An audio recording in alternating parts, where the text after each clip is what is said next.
बिहार सरकार के मंत्री अशोक चौधरी ने ऑपरेशन सिंदूर को लेकर कहा कि देशवासियों की इच्छा थी कि पाकिस्तान को उसके कुकर्मों की सजा दी जाए। प्रधानमंत्री ने भी कहा था कि अब पाकिस्तान को मुंहतोड़ जवाब देने का समय आ गया है। अब हमारी बहादुर सेना ने प्रधानमंत्री की प्रेरणा से देशवासियों की इच्छा को पूरा कर दिया है। ऑपरेशन सिंदूर को अमली जामा पहनाकर सरकार और सेना ने देशवासियों की इच्छा पूरी की है, जिससे देशवासियों में खुशी की लहर है। उन्होंने कहा कि पाकिस्तान यदि नहीं चेता तो उसके कई टुकड़े होने में समय नहीं लगेगा। वहीं इस विषय पर उन्होंने मीडिया से क्या कुछ कहा, आइए आपको सुनवाते हैं। सैदपुर में वहाँ पे मिलेंगे जहाँ पे कुर्मी समाज के जो स्टूडेंट्स आते हैं, तो क्या नीतीश कुमार को वोट बैंक में मुश्किल होगी कुर्मी समाज के?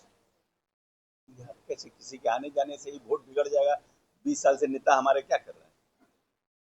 20 साल से नेता हमारे क्या कर रहे हैं? हम लोग न किसी कुर्मी के लिए, न किसी बैकवर्ड के लिए, हम लोग तो सब पूरे बिहार के लिए काम करते हैं। कुछ लोगों ने बुलाया होगा, अपने समाज के लोगों ने बुलाया होगा, तो बहुत बड़ी बात है।